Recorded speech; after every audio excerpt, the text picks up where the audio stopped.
പോയി സംസാരം.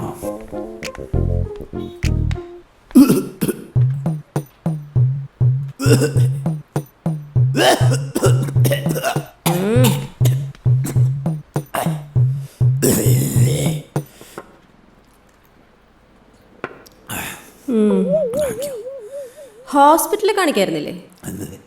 അല്ല, നല്ല ചുമ, അതുകൊണ്ട് ചോദിച്ചതാ. ഞാനൊരു കാര്യം പറയാൻ വന്നതാണ്. എന്താ? അന്ന് അങ്ങനെയൊക്കെ സംഭവിച്ചു പോയി. നീ വിചാരിക്കുന്നില്ല ഞാൻ ഫ്രോഡൊന്നുമല്ല. പിന്നെ എന്താ അന്നങ്ങനെ നടന്നതെന്ന് ചോദിച്ചാൽ ഒരു പ്രത്യേക സാഹചര്യത്തിൽ ഒരു കുസൃതി കാണിച്ചാന്ന് വിചാരിച്ചാൽ മതി. കാര്യങ്ങൾ അത്രയും സീരിയസ് ആണെന്ന് ഞാൻ വിചാരിച്ചില്ല.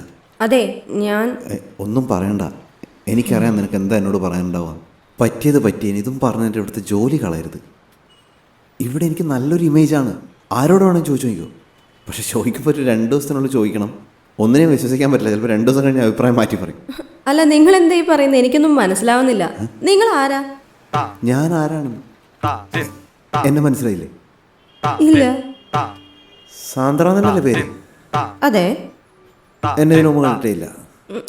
ഓ, തേക്കാണല്ലേ? Excuse me? സത്യമായിട്ടപ്പം എന്നെ ഇതിനു മുമ്പ് കണ്ടിട്ടേ ഇല്ല. ഇല്ല. സാന്ദ്ര എന്ന പേരിൽ ഇരട്ട സഹോദരി വല്ലതും ഉണ്ടോ? നോ. അല്ല, ചുമ്മാ വീട്ടിലേക്ക് വിളിച്ച് അച്ഛനോടൊന്നും ചോദിച്ചു നോക്ക്. പണ്ട് ഇങ്ങനെ വല്ല കൈവത്തൊക്കെ എവിടെയെങ്കിലും പറ്റിയിട്ടുണ്ടോ? ഞാനത് ഉദ്ദേശിച്ച് പറഞ്ഞല്ല. കുറച്ച് നാൾ മുമ്പ് ഞാൻ തന്നെ പോലൊരു പെൺകുട്ടിയെ കണ്ടിരുന്നു. അവളുടെ പേര് സാന്ദ്ര എന്നായിരുന്നു. ഞാനല്ല. അതെനിക്ക് മനസ്സിലായി. ആ കുട്ടിക്ക് എന്നെ വലിയ കാര്യമായിരുന്നു. പല ബോധമില്ലാത്ത കൊച്ചായിരിക്കും. എന്നാ ശരി. എന്നാ പിന്നെ ഞാൻ ചെല്ലിക്കട്ടെ. ഷോർട്ട് മെമ്മറി ലോസിൻ്റെ സീസണാണ്.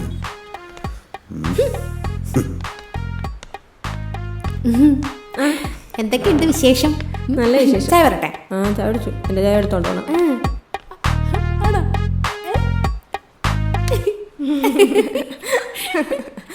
എന്താ ചെയ്യല്ലേ? ബെസ്റ്റ്.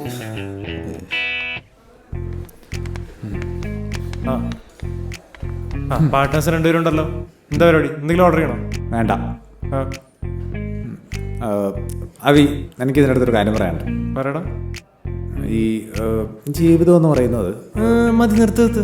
നീ എന്നെ ഉപദേശിക്കാൻ വരുവാണോ? അല്ലടാ, അങ്ങനെ ഒരു ഉപദേശം പോലെയൊന്നും അല്ല. മതി കുട്ടിയാനെ. ഇവൻ എനിക്ക് എത്ര ആളായിട്ട് അറിയാമെന്നറിയോ? ഇവൻ എപ്പോൾ എന്താ സംസാരിക്കുമ്പോൾ എനിക്ക് നല്ല പിടുത്തുണ്ട്. എടാ, നിന്റെ വായിൽ ഉപദേശം വരില്ലെന്ന് നിനക്കറിയാലോ. അറിയാം. ഇവൻ കുറേ നേരം കിടന്ന് ഇങ്ങനെ സംസാരിച്ച് അവസരം ഒന്നും കിട്ടാണ്ടാവുമ്പോൾ നീ ഇവിടെ കിടന്ന് ട്രാൻസ്ലേറ്റ് ചെയ്യും. അതല്ലേ ഉണ്ടാവുമെന്ന്. മതി, നിർത്തിക്കോ. ഞാൻ അവളോട് പറഞ്ഞാണ്. ദിവ്യാണ് വെറുതെ നിർബന്ധിച്ചത്. അല്ലടാ, നീ ഇങ്ങനെ ഒറ്റയ്ക്ക് ഇരിക്കുമ്പോൾ വേണ്ടാത്തൊന്നും തോന്നാൻ പാടില്ലല്ലോ. എന്തോ അങ്ങനത്തെ സീനൊന്നും ഇവിടെ ഇല്ല. ഓക്കെ, നിങ്ങൾ എന്നെ കൺസിഡർ ചെയ്തതിൽ നന്ദിയുണ്ട്. ഇവിടെ സാമ, നീ ഇതൊന്ന് നോക്കിയേ. അൻവർ സാർ അയച്ച മെസ്സേജാണ്. 2 ആഴ്ചയ്ക്കുള്ളിൽ പടം തുടങ്ങും. ടീമിൽ ജോയിൻ ചെയ്തോളാണ് പറഞ്ഞിരിക്കുന്നത്. ഞാനിപ്പോൾ കംപ്ലീറ്റ്ലി ഇതിന്റെ മൂഡിലാണ്. അതുകൊണ്ട് മക്കൾ കൂടുതൽ ഇന്ന് വിഷമിക്കാണ്ട് വടിയാവാൻ നോക്കും. എന്നാ പിന്നെ നമുക്ക് പോവാല്ലേ? എന്നാ നമ്മൾ പോട്ടെ. അതെ, നീ അധികം നേരം ഇങ്ങനെ ഒറ്റയ്ക്ക് ഇരിക്കാൻ നിൽക്കണ്ട. വേഗം പോവാൻ നോക്ക് കേട്ടാ. പോവാം.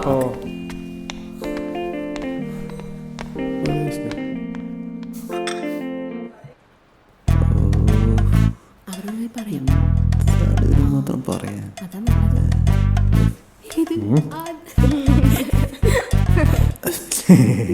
എന്താ ഇങ്ങനെ ഒളിഞ്ഞു നോക്കണേ?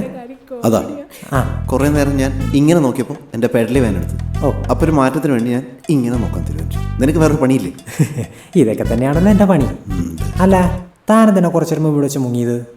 അയ്യേ, മുങ്ങിയായിട്ടാണോ തോന്നിയത്? ഞങ്ങൾ ഈ എഴുത്തുകാരന്മാർക്ക് എവിടെ വെച്ചാണ് ഐഡിയ വരാന്ന് പറയാൻ പറ്റില്ലല്ലോ.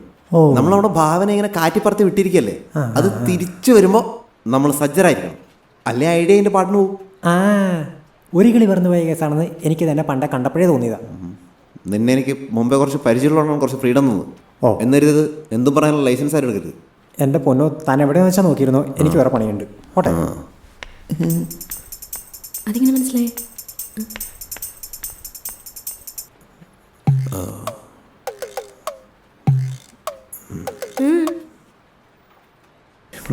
എല്ലാം തീർന്നു. ഇവിടെ നിന്ന് ഇറങ്ങി ഓടിയാലോ.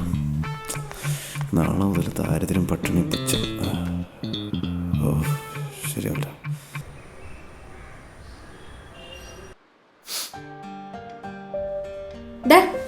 നീ എന്തൊരു കുത്തി കുടിക്കുന്നേ? ഇത് വേറൊന്നല്ലടി. കഴിഞ്ഞ മാസത്തെ പാല്, പത്രം, വീട്ടുവാടക, കേബിളിൻ്റെ റെൻറ്റ്, ഇലക്ട്രിസിറ്റി ബില്ല്, അതിൻ്റെയൊക്കെ ബില്ല് എമൗണ്ടും പിന്നെ അടയ്ക്കേണ്ട തീയതിയും കൊടുക്കേണ്ട ആൾക്കാരുടെ ഫോൺ നമ്പേഴ്സൊക്കെയാണ്. ഞാനിപ്പോൾ 2 ദിവസം കഴിയുമ്പോൾ പടത്തിൽ ജോയിൻ ചെയ്യില്ലേ? അതുകൊണ്ട് അല്ല, നീ വേണം അത് കഴിയുമ്പോൾ ഇതൊക്കെ ഹാൻഡിൽ ചെയ്യാനായിട്ട്. ഞാനാ? പിന്നെ വേറെ ആരാണ്? എടാ, എനിക്കിത് അവന്മാരുടെ തേപ്പിക്കാൻ പറ്റില്ലല്ലോ. അതുപോലെ എനിക്ക് പടത്തിനിടെ ഫോൺ വിളിച്ച് എടുക്കാനൊന്നും പറ്റത്തില്ല എല്ലാ സമയത്തും. നീ ഒന്ന് ഹാൻഡിൽ ചെയ്താൽ മതി. എന്നെ കൊണ്ട് ഇതൊന്നും ഒറ്റയ്ക്ക് ഹാൻഡിൽ ചെയ്യാൻ പറ്റില്ല. എടാ മോളെ, പഴയ പോലെ അല്ലല്ലോ. ഇപ്പൊ അവന്മാർക്ക് ജോലിയും വരുമാനമൊക്കെ ഇല്ലേ? എല്ലാവരും കൂടി ഷെയർ ഇട്ടാൽ മതി. നീ അത് ചുമ്മാ കളക്ട് ചെയ്ത് വെച്ചാൽ മാത്രം മതി. ഓക്കെ? നോക്കട്ടെ. എടാ, DIG പിന്നെ നിന്റെ അടുത്ത് എന്തെങ്കിലും സംസാരിച്ചോ? ഇല്ല. ആ, നീ എന്തായാലും അത് വിട്ടോളാം. അവൻ ജോലിയുടെ ഇടയിൽ ടെൻഷനൊക്കെ ആയതുകൊണ്ട് പറഞ്ഞു പോയായിരിക്കും. അവൻ ജോലി എടുത്ത് ശീലില്ലാത്തവനല്ലേ.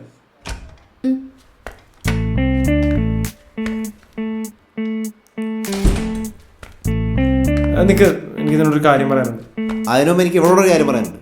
അല്ല അത് തന്നെയാണ് എനിക്കും പറയാനുള്ളത്. ഓഫീസിലെ കാര്യമൊക്കെ ഓഫീസിൽ, വീട്ടിലെ കാര്യം മതി വീട്ടിൽ. അങ്ങനെ മതി. ആരെ നിൽക്കണം അങ്ങോട്ട്. എന്താണ് നിനക്ക് കൊല്ലം പറയാനുണ്ട്? ഉണ്ട്. എടാ, എൻ്റെ ഈ മാസത്തെ ഫോൺ ബില്ല് നീ അടച്ചോളണം. പിന്നെ വേറെ എന്താ വേണം? വേണമെങ്കിൽ വേണം. എന്താ ചെയ്യാം? ഹലോ ഇനി ഇതിൻ്റെ ഇടയിൽ വല്ല വളിച്ച ട്വിസ്റ്റും ഉണ്ടോ? എടാ, ഇവള് പറഞ്ഞ കേട്ടില്ല ഞാൻ ഇവിടെ ഓഫീസിൽ മസിൽ പിടിച്ച് നടന്നത്. ഇവൾ ആരാ മുതൽ 10 തലയെ വെക്ക് തനി രാവണി. എടാ, നമ്മുടെ ഓഫീസിൽ ഇമ്മാരി ഉടായിപ്പില്ലെങ്കിൽ സർവൈവ് ചെയ്യാൻ പറ്റില്ലടാ. പക്ഷെ ഇവൻ ഒരുമാതിരി ഓവർ ആക്ടിങ് ആയിരുന്നു. പോടി ഞാൻ കറക്റ്റ് മീറ്ററിലാണ് അഭിനയിച്ചത്. അത് ഞാൻ കണ്ടു അവിടെ. എന്തൊരു ജന്മങ്ങളാണ് എന്റെ ദൈവമേ. എന്തായാലും 2 ദിവസം കഴിയുമ്പോൾ ഇതിനൊക്കെ ശല്യം കുറഞ്ഞു കിട്ടും. ഞങ്ങള് വരോടാ സെറ്റിലേക്ക്. ഞങ്ങളവിടെ കിടന്ന് അലപ്പും. അത് ശരി, കണ്ടാ നല്ല ഇടിക്കുന്ന ഇടത്തിന്. വാടാ ഞങ്ങളോട് കളിക്കാൻ വാടാ.